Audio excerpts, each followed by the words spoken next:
Everyone. Welcome to today's training. This webinar is Digital Confidence for Seniors. We are on week 4. Last week, we looked at staying safe online, how to stay safe online, avoiding scams, misinformation, and digital traps.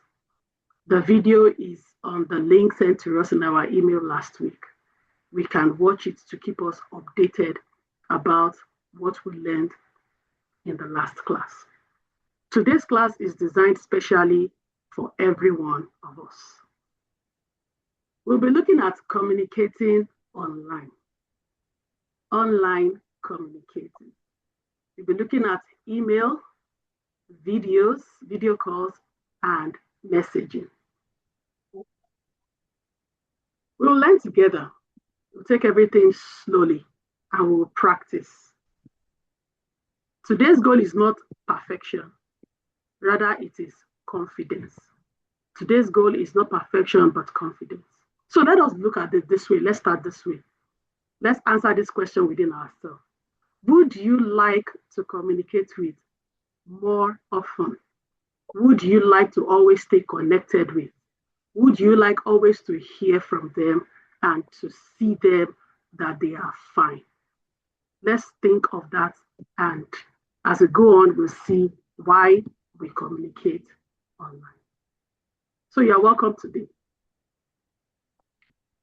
Why communicating online? Technology helps us to communicate to our family members, those who are dear to us, that person that you said you want to stay connected with, far away or even nearby, because they live not close to us most of the time. Let's see. Our family members, our spouses, our children, grandchildren, brothers, sisters, relatives generally, are they very close to us? Those who are so dear to us, are they in the same environment with us, or they are far away and we must communicate with them? Thank God for technology. Technology brings us closer and stay connected. Instead of waiting for weeks, for days, unlike those days when we send letters through emissaries, we send information. In Yoruba, they call something aroko. We send those things out through emissaries to people to get this response from them or to get information delivered to them.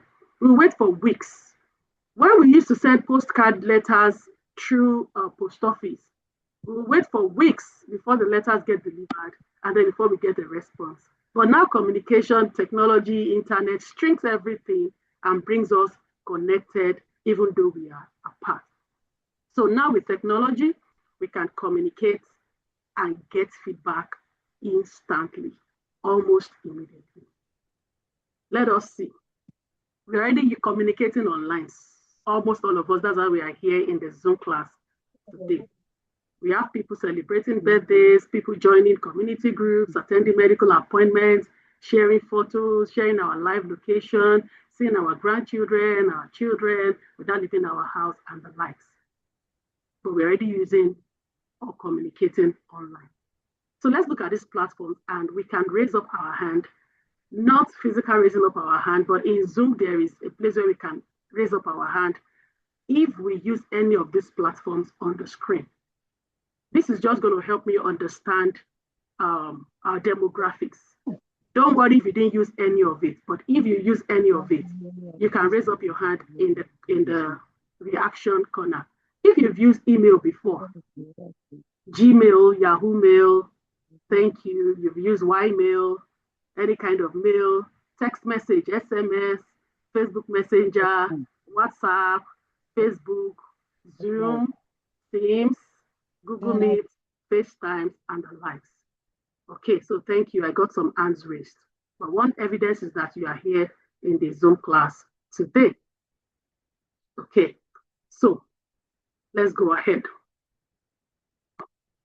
Today we'll be looking at 3 things, like I said. The first is the email. The next is Zooms, video calls, and messaging generally. Email is the first thing we chose because it's a letter, a form of letter that we communicate, we write out those days. but this is a digital letter. Email is digital letter. Email is one thing where companies, where doctors, the government, where people always communicate with us from time to time. Sometimes information that are very important to us, sometimes promotion, sometimes they're just giving us some product or anything, information like that. Why some it is spam, some it is scam, and the likes. But we must be confident, even if you're not perfect, in communicating using these digital skills. So email is just, anytime you hear email, just it as a letter, but that is digital. A letter that is digital. Either somebody writes it to you or you write it to somebody. So when you open email, any form of email you have, either Gmail, Ymail, Hotmail, Yahoo Mail, any kind of email platform that we are using. On our phone, we will get something like this. We are using phone mostly in this class because mostly we still use computer, desktop, laptop computer, but because most of us are watching or joining this Zoom via our phone. So when you open email on your phone, we can practice this, but we can even do it at the end of the class because I don't want us to be distracted. When you open email, most of the things we do, there are two things. The first is you consume the letter that has been sent to you by somebody else, or you create a letter that you want to write to somebody. So we are focusing now on composing, which is you creating a letter that you want to write to somebody. So when you click on compose, this is what we are going to see on our screen, on our phone. Mostly looks like this. The type of phone we use might make it differ a bit, but all those features are there. We have the tool. That is the person, the email address of the person you are sending the letter to. If it was a postal letter like we do those days, the person must have a postal address. The person must have a physical location, postal code, a physical address, if it is physical home delivery. If it is post office, the person must have a postal address to get it. So in email as well, the person must have an email address. It can be anything at something.com. It might be at gmail.com. It can be at hotmail, at yahoo mail, at something.ca, dot something. Email address too. So in that bar that is showing to, that is where you send the address of the person you are sending the email to. That is the receiver, the person receiving your email. So it's not going to be the person's name, it is the person's address. And if the address is missing a letter or is wrongly written, there is a problem because it's not going to be delivered to the right person. So let's be conscious. We'll talk about it in the course of this class. The next you see in that bar is the subject.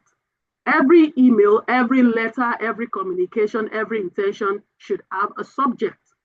That subject is what opens people's eyes to know if this message or information is for me or not, if it is important to me or not. So the subject is just a short title of your email. This is Stella just saying hi, subject like that. Grandma, how are you? Hello, Grandma, and the like. Then you have a longer part, which is the body, the message.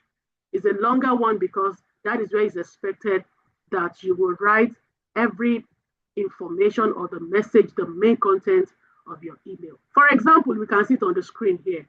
Hello, family. I hope you are all doing well. I just want to say hello and let you know that I'm thinking of you, though far away. I'm looking forward to hearing from you. Love, Grandma. And then there's a part that we have attachment. It looks like a clip. Attachment, if you want to add files or photos, you want to add a document or photos, you can then attach it. You will click on it and then it's going to ask you to attach from your phone. And there is an arrow that shows something flying, which is send. It's also written there, send. So if you tap, it's going to send straight and it's going to deliver your letter, your digital letter, to the person you are sending that letter to. So I want us to practice this at the end of the class. I want us to practice this after this class. Let's open our email after the class. and then any email we are using, open it. There's always an icon. We talked about it 2 weeks ago, icons of email on our phone. And then you see a place wherever it's located at the top and the bottom saying compose. The arrow is also showing like that. And then you click on it and it takes you to this page. You can send your message to Stito Inc 2025 at gmail.com. You can send an email to us. That is the address we use to send communication or information to you. Then you put a subject that is very clear, something like thank you, something hello from one of the participants of the class, and then you write your message if you have an attachment, and then you send. Everyone makes mistakes at one point in time or the other. Everyone make mistakes at one point in time or the other. Even those who are technological experts, they also make mistakes. But one thing is that we keep learning and learning from the mistakes that we make. Practice is what technology is all about. So let's keep practicing. At the end of each class, let's continue to practice what we learned, because these are practical things. Practical things. The skills come, digital skills, digital confidence comes through constant practice. So this is just a replica as a kind of the peep in using desktop or laptop for our email. So this is Gmail, and we have some features as we have here. You see the compose as a plus, compose, which is you write your own digital letter to somebody. You click on compose. We have the inbox. Inbox shows what messages you have. When it is bold, you will see that you have sent a message.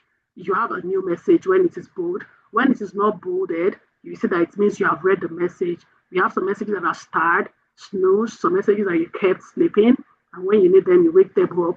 Messages that you have sent before and you want to check, we have the check feature. We have some drafts and some other features in the Gmail. So the Gmail or email on the computer looks like this. Don't forget, I said your doctors, our doctors, government services, banks, community centers, family members. We use email to communicate to you, our seniors, from time to time. We use it to send messages, to send photos, to send documents, and get information. So even if you make mistakes, please know that it's part of learning.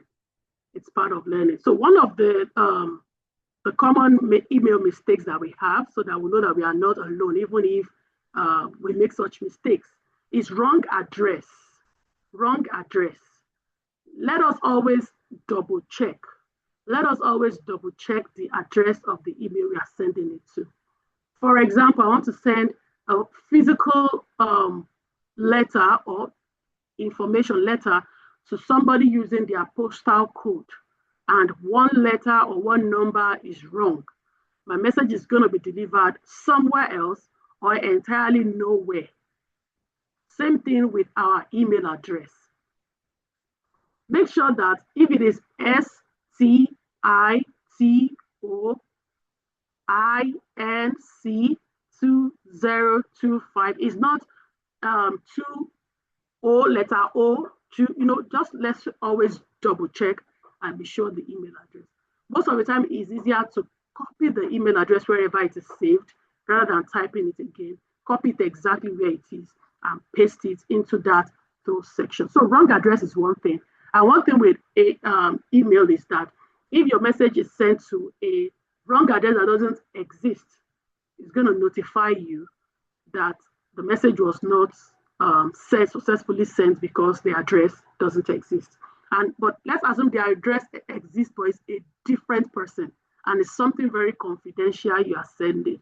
That means the information will have reached another person's hand, and we don't know what people might want to use those information, especially when it is very sensitive or personal to us. So let's always double check. Wrong address, wrong address, wrong address is the first major email mistakes that we make. Let's check. Then sometimes we want to send an attachment, and in the message you have written, attached is a copy of my latest medical report, and we did not attach that document that we said we're going to attach. Make sure if you want to attach a picture oh, I've attached a picture of pictures I took in my last vacation or at the picnic, but the picture was not attached. So let's make sure that we confirm if you're attaching anything. Click on that thing that look like office clip, and then you check the attachment. And the body of the email itself, you will see towards the ending what you will have attached, and to be sure it's the correct document or images, photos that you have attached. Another common mistake is the typing mistakes. Most of us, well, we just want to type, we just want to send the information out, and then we want to be relieved to do other things without checking if there are typographical errors. So it's important we read our content, the emails, the body, the message, before we send it out to catch if there's any spelling errors, if there are some grammatical errors, if there are some wrong intention communicated, we can still dot our I's and cross our T's before we send it. Another thing is I want to reply the person that sent me a message, and I made a mistake of replying everyone because I didn't check properly that, oh, this message was sent to many people.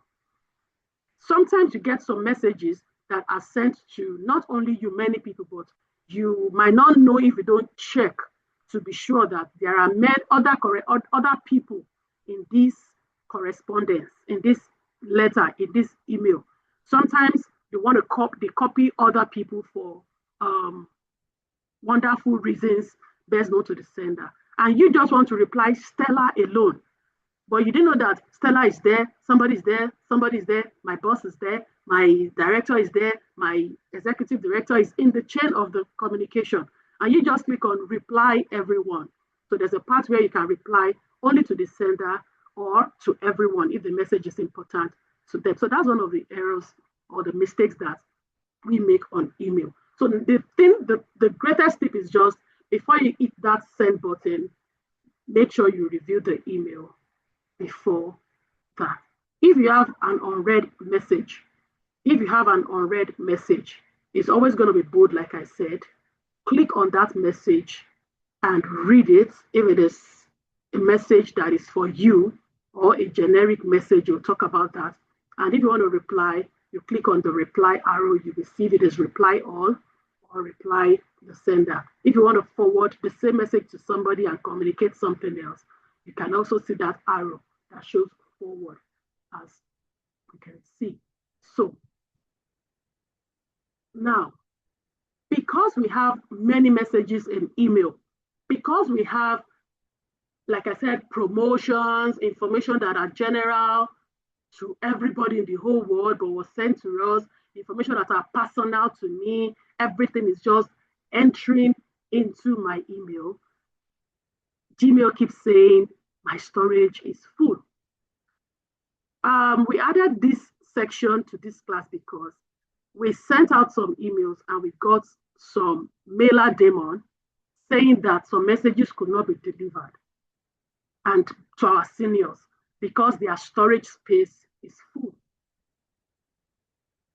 Their storage space is full. We also got previous one that the email was not correct and it was corrected, but we got a lot that you cannot receive our message because the Gmail storage is already full. And it's like, I don't use email. Why is it full? So that is why this section and this slide is here for us. Don't panic. When Gmail says your storage is full, we can fix it. You can fix it yourself. You can fix it yourself. So when storage is full, one thing you should notice that our messages and every other person's messages cannot get to you. If you also send a message out, you might not be able to because the storage is full. Why is our storage full?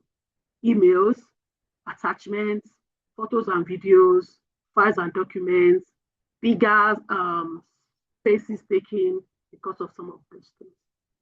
So what do? We can check on that Gmail and look for emails with large attachments.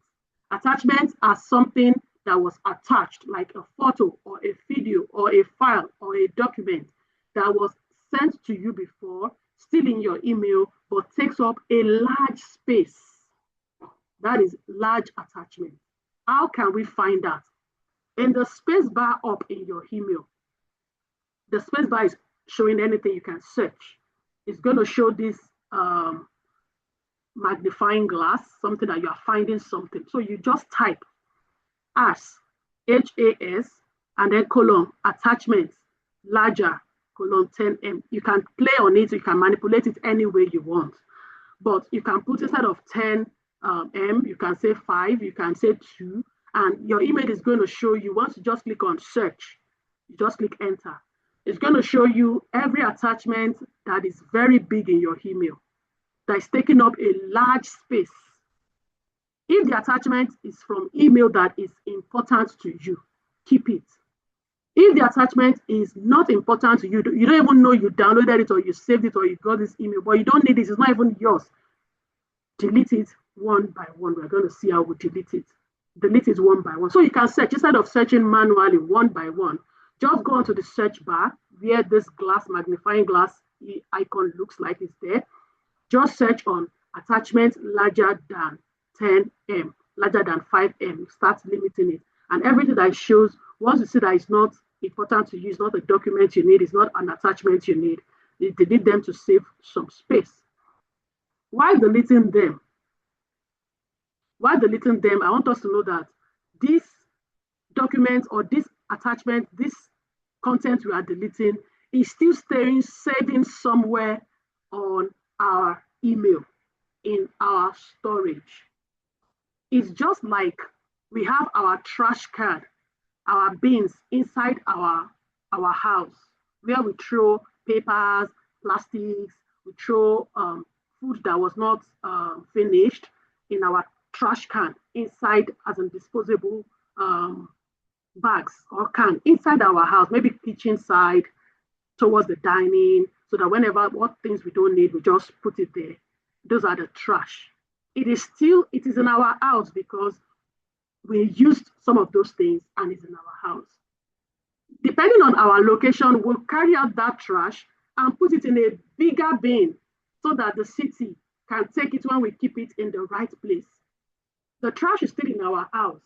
And for like my neighborhood now, they take out our trashes on Mondays. So on Sunday or Monday morning, we'll take out this trash. Once it is, before that time, once the trash bag is full in the house, or once we feel it's fine for us to just take it to the bigger bin, we'll carry it, take it to the bigger bin. The bin is still in our house. The bin and the trash is still there. And so we have to take it outside. And when the city comes with a truck to carry it, they take it off. Same thing or similar thing with the email. Because we are deleting these things now, it's still not freeing up our space because it's still taking space. In our email, it's still there. We need to take action. And the action is now we go on to empty the trash. There is a bin, a feature in email under more that I showed us that there are so many other features where it is titled trash. Anything you delete, as long as it's not permanently deleted, is still saved and taking up memory space under trash. So by the left-hand side of your phone, you will see all those features and then you open more. When you see more, you see trash. Open on that trash, you will see a part where you can empty the entire trash. There are some things called spam. Spam are, most of the times, they are messages or information that are not so particular to us, could be suspected as scammers, and some other algorithm keeps some messages into the trash, into the spam, instead of into the inbox. So when you go onto the spam, it's also there under more. Click on it, you see some messages. If there are messages, you just look at it and it's not personal to you. You can empty spam immediately. I'm going to show us in the next slide. I'm just talking about what we can do, but practically we're going to see it in the next slide, everything I'm talking about. So you can delete every content from the spam completely. Some of us have 2,000 messages in the spam, and they are not even relevant to us. Some of us have messages of 1994, if it's possible. I hope I'm not exaggerating. 94, 95, we don't even know them. Some of our banks have been sending promotions to us for decades. It's just taking up our space, and important information cannot come in because of that. So let's start gradually deleting some of those messages. And when you are deleting them, don't forget to empty the trash as well, because it is still taking up that space until we take it out and it is gone. Promotional emails, you can also type in and search. You can search in that category, promotions. You can say older than 1 year, older than 6 months, or even all promotions. Maybe you don't need their advert. Maybe you prefer to go into the store and pick up whatever thing you want. You can delete the promotions. They are just advertisements. Okay.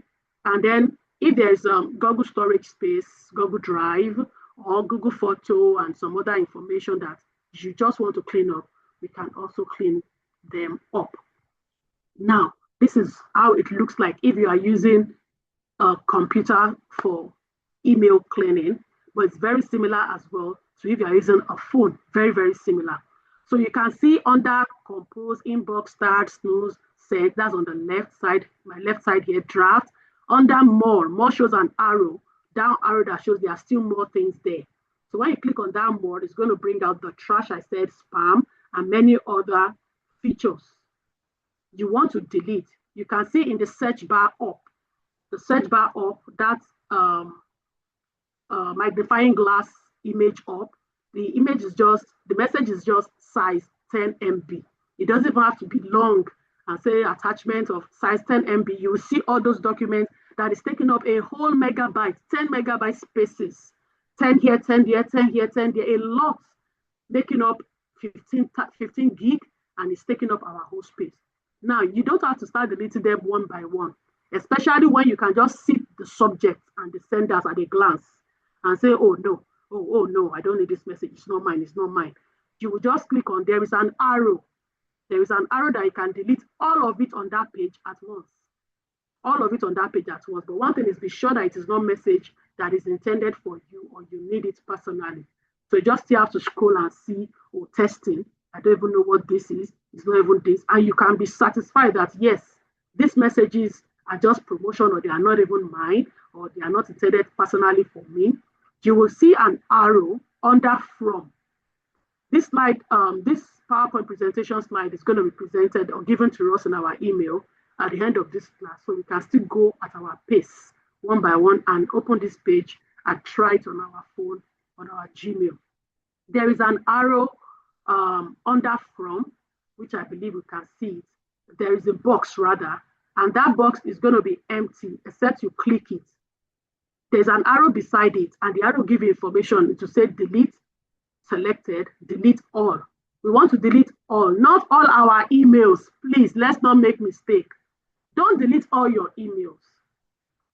You want to delete emails that has large attachments and they are not personal or important to you. You want to delete some promotions that are not important to you. You want to delete some emails that are older than 10 years, 5 years, 1 year, and they are not important to you. Even if you want to delete them and you have searched and you have gone up and down to be sure that all these messages must go, they must free up my space, you can click on that box and then that arrow, and it says delete all. When it shows delete all, you see that image, there is a recycle bin. There is a bin at the top where that arrow is showing. If you don't give the command to computer cannot understand our mind. We said that when we're talking about our first class AI, you are the one that will do the work. AI cannot replace you. You must give it the instruction, and then it will do the background work. So you click on that trash. Anything you delete, it is gone. If it says permanently deleted, if not, it's still going to be in trash. But if peradventure you searched and then you discover that, number 2, I still need it, just go and click on that box in front of number 2. It's not going to select it. It will release. It will keep that one since you did not select it. You can still say, number 24, I still need that message. Yes, it's for my bank. I need it. Just unclick that box, and that mark is going to be removed. That means when you are deleting everything, those messages are there. They are not going to be deleted. But if you delete all of them, if you click the arrow of delete all and everything is deleted, You can still retrieve some important information somehow if it's not permanently deleted. But this is a way to clean up or to quickly fix too much emails that are not important to us and taking up our space. So our work is still to check and be sure that we don't need those information. Another one I talked about previously is the trash. Can we see the right side now? Can we see the right side where the more is showing? Chat, scheduled, all mail, spam, trash. Once there's any message that has not been opened, it's going to show, it's going to be bold. It's going to be bold. So that's the first thing that can call our attention. When that section is bold, definitely have not checked it. But now you want to trash everything. You want to empty everything in spam, or you want to empty everything in trash. Everything you have saved is going to store in trash. It's still taking up a space somehow. So we click on that trash, and everything we have deleted is going to be there, but it's not permanently deleted. So you see something like this that says messages that have been in trash will be automatically deleted, or you can empty the trash now. You click on that empty trash, everything is going to be permanently deleted. The unfortunate part is if you permanently delete messages like this, if you didn't do a backup setting, you might not get, or you won't be able to get those messages again. So that's why you have to be sure it is messages that are not important to you at all, or that you want to let it go. Thank you for staying with us so far. Now we are going on to video calls, meetings, and the likes. And I'm using Zoom because the platform we are using now is also Zoom. We have different video call platforms, and but I'm focusing on Zoom, not for anything, just because that is what we are using and familiar with.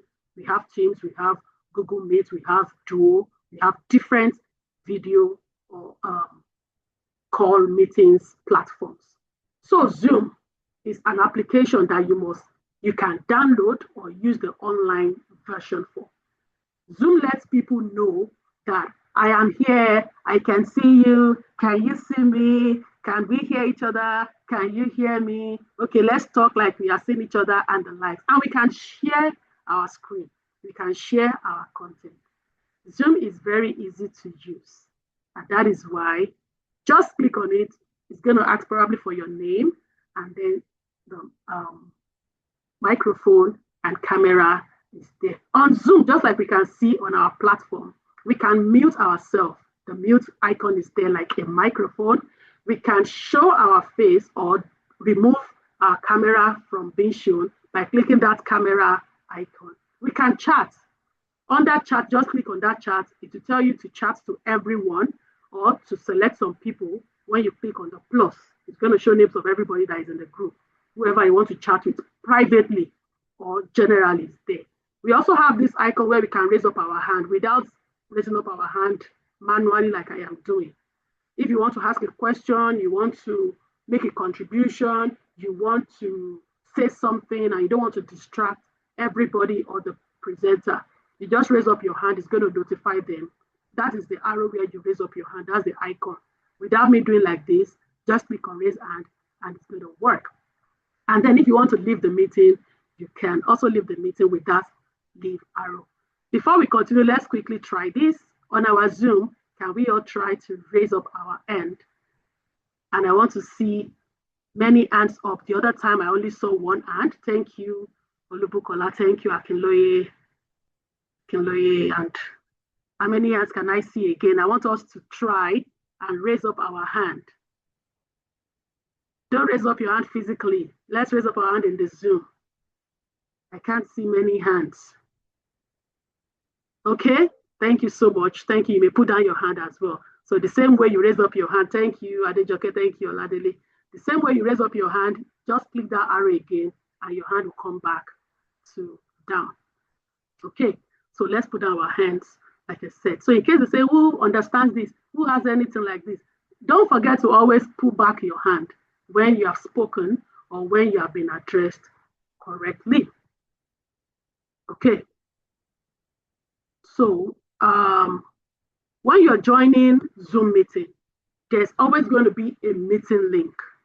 Please, when you're joining a Zoom meeting, there would always be a meeting link sent by a trusted, expected person or organization. Last week, we talked about scammers. Scammers are everywhere saying, hi everyone, hi this person, a social person from a social group. They are not part of your group members, but somebody's account has been hacked. They will pretend to be somebody that they are not because they have some privileged information to enter into some details. And they will say, we have a meeting. Did they tell you we have a meeting today? There's going to be a code that will be sent to your phone. Nobody's sending any code to your phone. Don't call names. Don't call code to anybody. Don't click any link except you are sure you are informed ahead in that same platform that there is meeting, and you can ascertain that no, this is Zoom meeting. It has to show, it will show Zoom link in the address. Okay, so don't send any code to anybody. Whenever you join the Zoom, the link, it will show you camera, microphone if you want to allow or not, and then you can click to join. I am still saying it because we are seniors and we are going to be very careful of those that want to take off our ad-end money. Only meetings that you are expecting, that is where you should join. Don't let anybody call you and tell you that so person said there is a meeting, there is a prayer meeting, there is a community meeting, and you should know. Join only meetings that you expected and use the links from trusted people in the community you are in the group you are in. Use that. So when you already join the group, mute yourself when you are not speaking. That is etiquette. Mute yourself when you are not speaking. Look forward towards the camera. Speak clearly when you are speaking. So unmute yourself when you are speaking. When I'm talking about mute and unmute, it is that microphone image. When you click on it, it will show that you are speaking. When you click on it, it will show that you are unmuted. So you see that arrow. Likewise, camera too. So when you choose a quiet room that there's no noise from the background, choose a good lighting that people can see you in a meeting. When you are sharing something on Zoom or any platform, avoid showing your personal documents or financial information on camera. So people can capture it, you might not know. At the end, they'll go and use those things to scam us or do some other negative things with us. So what I'm just saying is when you are sharing, make sure it's only the page that is important that you are sharing. And if you are going to be showing camera of yourself, make sure the background and everything is secure. Like now, I'm using an invisible background, additional background. This is not my real background. It's on the computer. But even on Zoom, as you are, if you don't want your background to show, maybe people are going here and there, it's peaceful, it's quiet, but people are here and there, you can blur your background or use an invisible background. It's already there before you join the Zoom meeting to the background. So you can change the background that will not show your real background like that. Okay, so that is also important. We are going towards the end. The next one is messaging. Messaging. You can send messages on WhatsApp. Many of our seniors send messages on WhatsApp. We have many groups that we have joined, many community groups that it is WhatsApp that we communicate a lot. We also have messengers on Facebook, on Instagram, and other social media platforms that we also message. They're also messaging apps.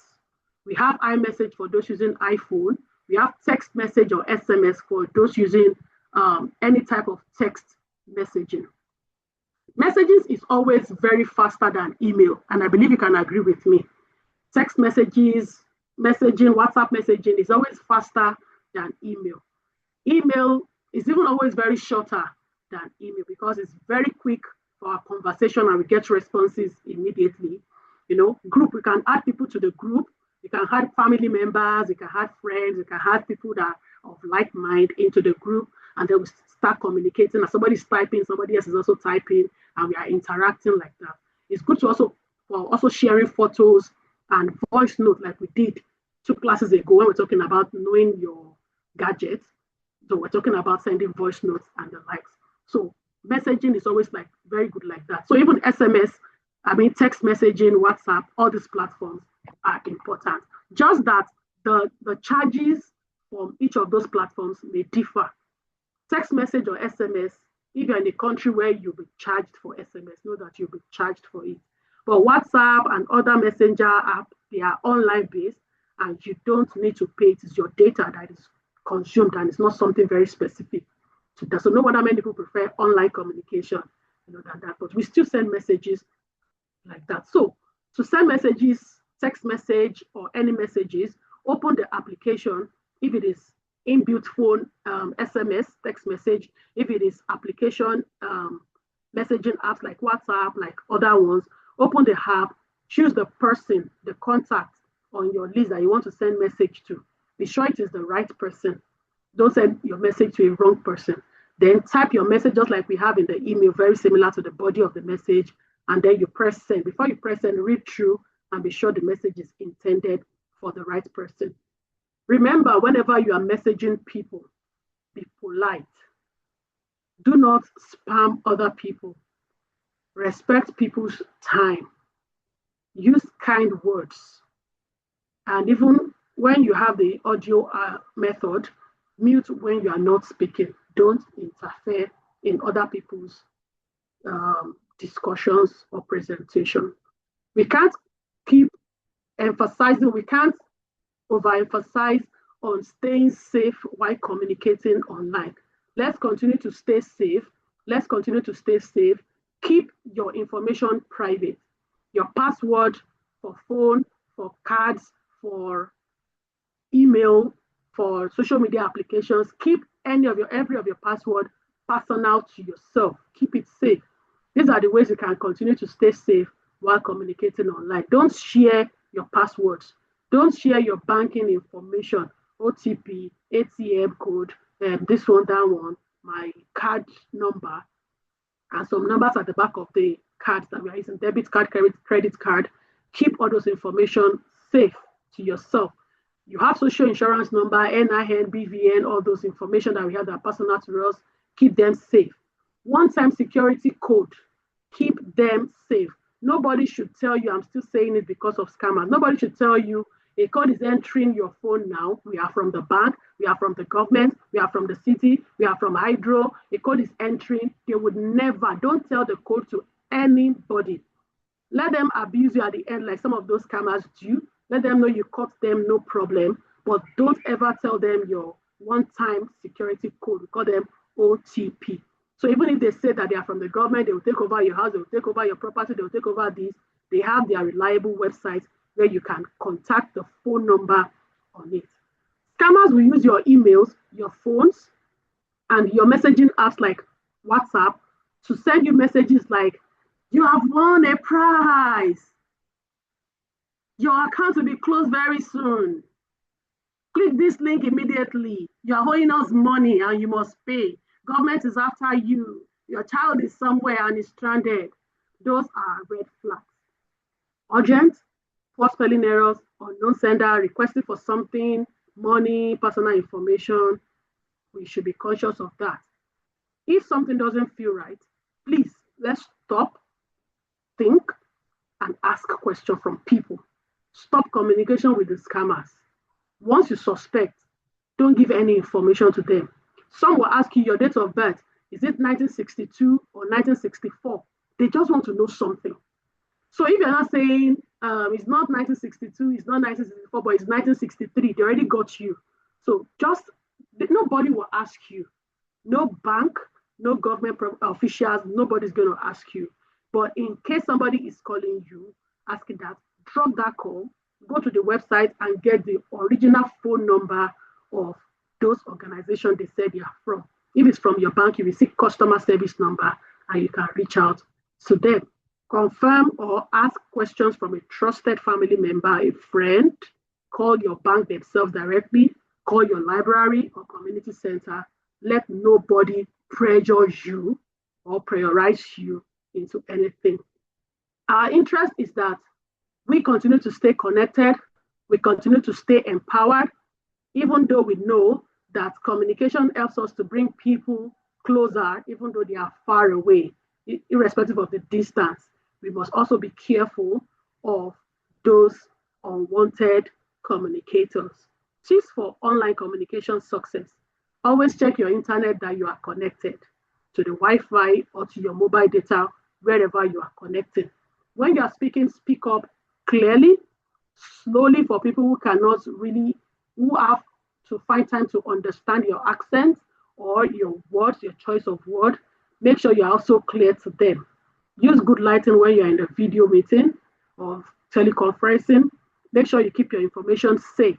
Ask for help from reliable sources when needed. You can do it. I can do it.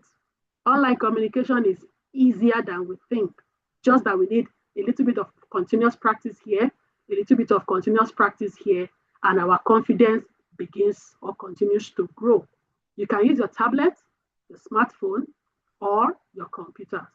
You are not alone. We all are connected together.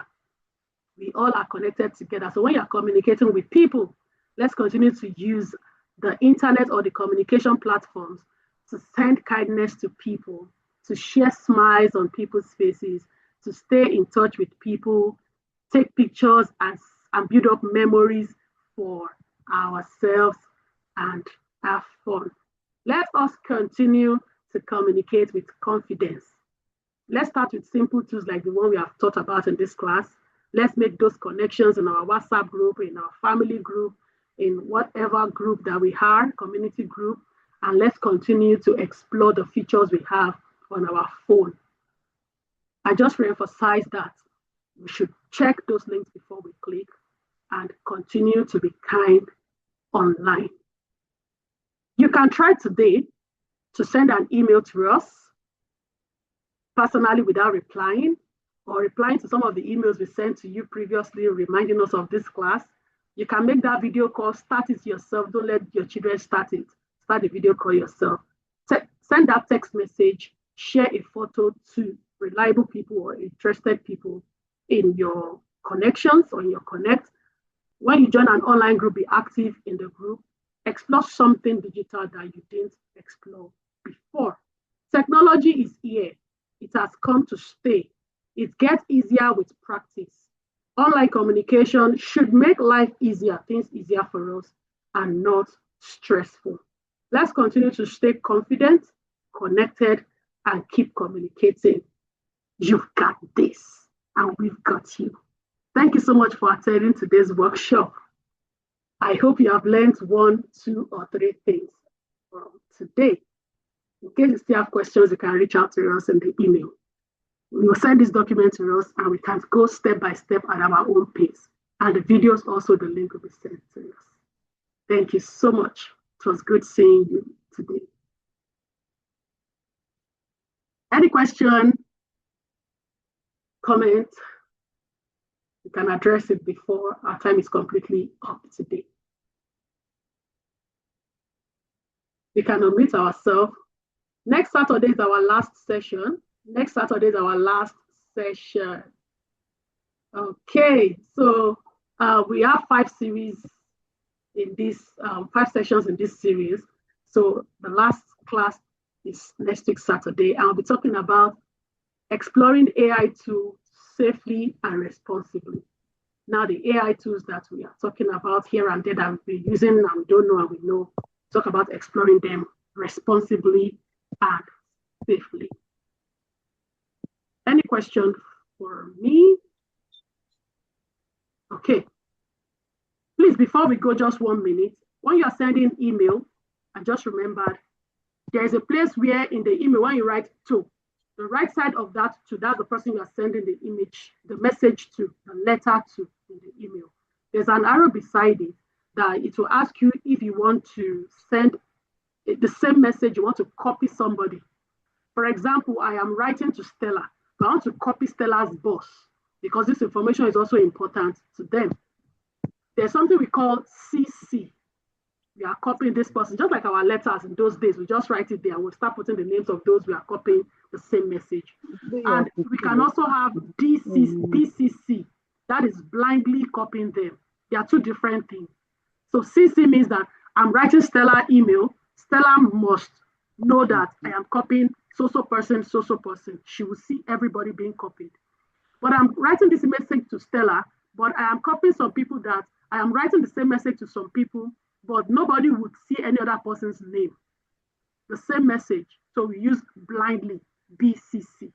So the same message I'm sending to me, I'm sending to somebody, and we don't really know that we are all sent the same message. So most organizations, banks, so many organizations just copy our emails, keep them somewhere, and they BCC all of us at the same time, like that.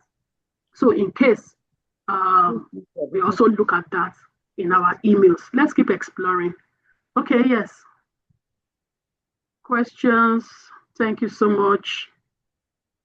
Email, video calls, messaging. Let's keep on working on the storage, removing irrelevant information or messages or letters from our emails. Let's see how much storage space we'll have between today and next class. How much space we will have. We can take our time. We make mistakes again, yes, we'll continue again. Well, I wanted to select all, I selected few, continue again, like that. Thank you so much. I didn't get any question, but I see your comments. Thank you.